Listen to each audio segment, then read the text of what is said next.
सो now Electra green tech limited, अब देखिए यहाँ पर लग चुका है अपर सर्किट है। और यहाँ पर मैंने कल के दिन आपको बहुत सारी डिटेल्स आपको दी थी और मैंने आपसे कहा था कि एक इंपॉर्टेंट लेवल याद रखिए। डिट्टो उसी लेवल से आपको यहाँ पर ना बाइंग देखने को मिली है स्टॉक के अंदर और आज लगा है अपर सर्किट। और कितनी तेजी होने वाली है, इसके साथ साथ BYD के ऊपर जो कंसर्न बने हुए हैं उसको लेकर क्या यहाँ पर आगे होने वाला है, फर्दर डेवलपमेंट क्या आने वाले हैं, उसके ऊपर जो न्यूज़ आएगी उसको आपको ध्यान में रखना है। तो वो कौन सी न्यूज़ जो है ना वो आपको यहाँ पर ध्यान रखनी है, क्योंकि अभी स्टॉक प्राइसेस से जो है आपको उछाल देखने को मिल रहा है, लेकिन अभी भी ये डाउटफुल बहुत ज़्यादा है। तो देखिए कल के दिन मैंने आपसे यहाँ पर कल की वीडियो में आपसे पहले ही कह दिया था कि यहाँ पर आपका जो लेवल्स हैं इस वक्त बाइंग जोन में आप आ चुके हैं। ये बाइंग जोन है, यहाँ पर आपको तेजी देखने को मिल सकती है। लेकिन अगर ये 981 का लेवल चला जाता तो फिर इस स्टॉक के अंदर बहुत प्रॉब्लम हो जाती है। ऐसे में हो सकता था कि ये 800 के आसपास जाए। आपके सामने मैंने आपके सामने 1040 का लेवल रख दिया था, 1040 का लेवल, उसी लेवल से आपको घूमता हुआ नजर आया। आज का लो था 1050 का, ये इसीलिए था क्योंकि इस कैंडल का बेस था। तो यहाँ पर ये स्टॉक घूमते हुए नजर आया और आज एक अच्छी खासी तेजी देखने को मिली है। लेकिन अभी भी जो BYD के जो कंसर्न है वो अभी दूर नहीं हुए, क्योंकि यहाँ पर ना आप ये सोचें कि इंडियन गवर्नमेंट ने मना कर दिया है प्लांट लगाने के लिए, कुछ शर्तें रख दी हैं, ठीक है। लेकिन क्या लगता है कि वो चाइना BYD जो है वो क्या कुछ कहेगा नहीं। तो ये हमें जो है ना वो जो सुनाई पड़ रही है जो आगे हो सकता है वो मैं आपको बताऊंगा यहाँ पर क्या होने वाला है फर्दर डेवलपमेंट BYD की तरफ से, और स्टॉक प्राइसेस में कितना गिरावट कितना उछाल आ सकती है, ये इंपॉर्टेंट है हमें समझना। और देखिए BYD को समझने से पहले यहाँ पर मैं आपको फिर से बता दूं कि यहाँ पर जो बसेस का ऑर्डर मिला था 10,000 करोड़ का, ये आपको 7 जुलाई के दिन देखने को मिला है। इसका जो इम्पैक्ट है वो आपको Q2 में दिखाई देगा, जो अभी आने वाले Q1 है उसमें दिखाई नहीं देगा। लेकिन Q1 भी जो है वो बिल्कुल बेहतरीन आने वाले हैं, ऐसा एक्सपेक्टेशन है। Q2 यहाँ पर ऑर्डर की वजह से और धमाकेदार हो सकता है, तो ये यहाँ पर ध्यान रखिएगा। अब देखिए यहाँ पर BYD जो है वो एक कंपनी के साथ टाई अप करके यहाँ पर पार्टनरशिप करके यहाँ पर एक प्लांट लगाने की बात कर रहे थे, 4 व्हीलर प्लांट की, जो कि EV का बहुत बड़ा प्लांट होगा। यहाँ पर मेगा इंजीनियरिंग, यहाँ पर उसकी वजह से स्टॉक के प्राइसेस गिर गए, जो कि मैंने आपको बताया था कि न्यूज़ जो है वो डिस्काउंटेड हो चुकी है। उनका ओ इलेक्ट्रा के ऊपर बिजनेस पर कोई फर्क नहीं पड़ने वाला है इस वक्त। तो ध्यान रखिएगा, अभी यहाँ पर स्टॉक के प्राइसेस काफ़ी ज़्यादा डाउन हो चुके हैं, उछाल आ सकता है इन लेवल्स के आसपास, वही यहाँ पर होता हुआ दिखा है। इस चीज़ को समझने की यहाँ पर जो ना ज़रूरत थी। तो अभी देखिए यहाँ पर जो मेगा इंजीनियरिंग है उसका जो अगर आप देखेंगे तो वो है MEIL कहलाती है, और ओ इलेक्ट्रा जो है ना वो लिस्टेड ग्रुप कंपनी है MEIL की, यानी कि मेगा इंजीनियर की। अगर आप उसका वो बिल्कुल शॉर्ट फॉर्म करते हैं तो ये आपके सामने दिखता है। दैट्स वाई यहाँ पर आपको इम्पैक्ट देखने को मिला है। MEIL ग्रुप की कंपनी है ओ इलेक्ट्रा, इसीलिए। और BYD जो है वो MEIL के साथ ही हाथ मिलाकर यहाँ पर फैकल्टी ओपन करना चाह रहे थे, ताकि यहाँ पर EV व्हीकल में और ज़्यादा पुश किया जा सके। लेकिन वो एक चाइनीज़ इन्वेस्टमेंट था। अगर यही इन्वेस्टमेंट अगर आपका किसी और जगह से होता, US की जगह से होता, तो फिर सरकार कभी ना नहीं करती। लेकिन अब ये जो बात यहाँ पर है ना BYD की, वह पॉलिटिकल हो गई है, उसका इम्पैक्ट आपको स्टॉक के प्राइसेस पर दिखेगा। तो देखिए ये चाइनीज़ इन्वेस्टमेंट के ऊपर ना थोड़ा सा पॉलिटिकल अब मामला हो चुका है, क्योंकि यहाँ पर अपने अपने इंटरेस्ट हैं। चाइना क्या चाह रहा है कि एक बड़ा मार्केट ना छूटे इंडिया EV के अंदर, और पैसा जाए भर भर कर चाइना, सिंपल सी बात है। तो यहाँ पर ध्यान रखिए BYD का एक बड़ा इन्वेस्टमेंट इंडिया के अंदर है, वो है ओ इलेक्ट्रा के अंदर, राइट। और ये सबसे बड़े यहाँ पर अगर आप देखें तो लार्जेस्ट मैन्युफैक्चर हैं EV के इंडिया के अंदर इस वक्त, बस इसमें अगर आप देखें तो यहाँ पर थोड़ा सा पॉलिटिकल वे में आपको सोचना होगा। होना कुछ भी नहीं है यहाँ पर, बस एक सवाल यही है कि जो यहाँ पर कहा गया है इंडिया की तरफ से, यहाँ पर अजीत डोभाल जी की एंट्री भी हो चुकी है। वो यहाँ पर ना एक सही तरीके से यहाँ पर ना जवाब दे रहे हैं, क्योंकि यही वक्त है सब कुछ सही करने का। तो यहाँ पर सारे इंटरेस्ट यहाँ पर ना आ जाते हैं।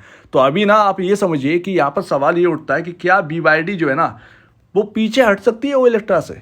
अगर ये चाइना को जो मना कर दिया है, क्या ये थोड़ा सा स्टेटमेंट ऐसा दे सकते हैं कि BYD पीछे हट रही है? बिल्कुल आ सकता है, अगर यहाँ पर ना पॉलिटिकल मामला गर्म हुआ तो ये कह देंगे, इसमें कहने में कोई बड़ी बात नहीं है, पीछे नहीं हटेंगे। स्टेटमेंट देना एक अलग चीज होती है। आपके सामने कोई स्टेटमेंट आ जाए कि BYD जो है ना वो सोच सकता है ओ इलेक्ट्रा के साथ खत्म करने का अपना करार, तो ये यहाँ पर ना आपके सामने ऐसा स्टेटमेंट आ सकता है, हेडलाइन यहाँ पर ना अलग मैटर करती है और उसके ऊपर बिल्कुल ठोस यहाँ पर कुछ आ जाए तो वो एक अलग मैटर करता है, ठीक है ना। तो ये इंपॉर्टेंट है, इंडिया को भी इन्वेस्टमेंट, एफडीआई इन्वेस्टमेंट की ज़रूरत है। यहाँ पर चाइना को भी इन्वेस्टमेंट, वो अपना इंटरेस्ट देख रहे हैं, तो यहाँ पर आता है। लेकिन मामला यहाँ पर यह है कि जो बॉर्डर पर टेंशन बनी होती है, आपने देखा होगा जिस तरीके से इंडियन आर्मी और चाइनीज़ आर्मी में थोड़ी सी टेंशन जो है क्रिएट हो गई थी, वो अभी भी बरकरार है। तो उनको बिल्कुल ख़त्म करने की बात करी जा रही है। अजीत डोभाल कह रहे हैं कि चाइनीज़ इन्वेस्टमेंट अगर आपको करना है तो आप यहाँ पर आओ, बॉर्डर के ऊपर जो टेंशन्स है उनको ख़त्म करिए। आप जब पहल करेंगे तो हम बिल्कुल अलाउ कर देंगे आपकी चाइनीज़ इन्वेस्टमेंट को। ऐसे में चाहे BYD हो या और कोई कंपनी हो, वो चाइना से इंडिया में इन्वेस्टमेंट कर सकते। तो ये थोड़ा सा पॉलिटिकल मामला है, ठीक है। अगर चाइना एग्री होता है इस चीज़ पर, जो कि अभी एकदम पीछे हट जाता है इन चीज़ों से, लेकिन अगर उसे इन्वेस्टमेंट करना है तो फिर उसे एग्री होना ही पड़ेगा। और अगर वो एग्री हो जाता तो ये BYD जो प्रपोजल लेके आए हैं $1 बिलियन का MEIT के साथ, जो कि इनकी ग्रुप, जो इनकी पेरेंट कंपनी है, तो यहाँ पर ना ये सबसे बड़ा लगा सकते हैं ईवी का प्लांट। और टेस्ला देखिए यूएस है, यहाँ पर ना आगे बढ़ ही रहा है, इंडिया के अंदर इन्वेस्टमेंट कर ही रहा है, तो चाइना पीछे नहीं हटना चाह रहा है इस चीज़ से। तो यहाँ पर ये आप बात समझिए कि यहाँ पर ना कुछ भी आपको देखने को मिल सकता है। अगर कोई फॉल्स स्टेटमेंट देखने को मिले, मेरा समझाना यही है, क्योंकि अभी ये न्यूज़ थोड़ी सी गर्म है, आप सभी लोग इस पर ध्यान दे रहे हैं। तो अगर कोई भी ऐसी न्यूज़ आती है, स्टेटमेंट आता है, स्टेटमेंट को समझो। स्टॉक के प्राइसेस में भले ही फॉल आ जाए, लेकिन वो एक अपॉर्चुनिटी क्रिएट करेगा और आप देखेंगे कि अचानक से सडन प्राइस जो है ना वो राइज होने लगे, बहुत भयंकर तेजी स्टॉक के अंदर। तो वो कुछ भी नहीं होने वाला इस मैटर में, ये चाइना कुछ भी नहीं कर पाएगा। अगर उनको इन्वेस्टमेंट करना है तो बिल्कुल यहाँ पर ना आर्मी को पीछे खींचना होगा। तो यहाँ पर जो इन्वेस्टर्स है ओ इलेक्ट्रा के, वो एक अपॉर्चुनिटी भी देखने को मिल सकती है उनको, और यहाँ पर वो सारी चीज़ें ना फॉल्स होगी, क्योंकि चाइना अब इस इन्वेस्टमेंट से पीछे नहीं हटेगा। BYD ने जो ओ इलेक्ट्रा के साथ उतर आए हैं, उनको अच्छा खासा जमा हुआ है, वो पीछे नहीं हटेंगे। फॉल्स स्टेटमेंट आ जाए तो आ जाए, कोई दिक्कत की बात नहीं। तो यही मैं आपसे कल कह रहा था कि वो जो न्यूज़ है वो डिस्काउंट होगी, लेकिन समझाना बहुत ज़रूरी था कि आप इस चीज़ को घबराए नहीं। अगर कोई सवाल आपके मन में आता है कि क्या BYD भी पीछे हट सकता है, वो नहीं हट पाएंगे। तो कुल मिलाकर यहाँ पर ध्यान रखिएगा। लेकिन जो गिरावट भी आई थी आपका, वो RSI की वजह से भी था। न्यूज़ और RSI आपके दोनों एकदम एक टाइम पर, सटीक टाइम पर फिट बैठ गए। तो ये यहाँ पर एकदम घटना घट गई इस स्टॉक के अंदर, और स्टॉक में इतना बड़ा फॉल आ गया था। लेकिन अभी रिकवरी की साइड है, लेकिन डाउटफुल है रिकवरी, ये बात ध्यान रखिएगा। अभी शांति है, कोई दिक्कत की बात नहीं, बिजनेस पर कोई इम्पैक्ट नहीं है इसका। हालांकि अगर ये EV लगा देते, फैकल्टी लगा लेते, तो फिर यहाँ पर बिजनेस बढ़ता, राइट, इन्हें और आसानी होती। लेकिन अभी वो रुका हुआ है, जितना है अभी उससे काम चलाना है, और वो बेहतर है। तो मेरे लिए तो इस स्टॉक के अंदर 1040 का लेवल बहुत इंपॉर्टेंट होगा, और उसके बाद 981, क्योंकि यहाँ पर ना 981 970 के आसपास यहाँ पर आपका 50 DMA भी पड़ रहा है। तो एक तो इंपॉर्टेंट सपोर्ट 981, उसके बाद आपका 50 DMA भी इधर ही शिफ्ट है 970 के आसपास। तो दोनों चीज़ें आपको यहीं पर मिल जाती हैं। तो ये आपका ना बाइंग जोन है, 1040, 981, 970, ये सारे एक प्राइसेस ना आपको बाइंग जोन मिलेंगे। बाइंग जोन का मतलब ये है कि एक सटीक प्राइस आपको नहीं मिल सकती है खरीदने के लिए।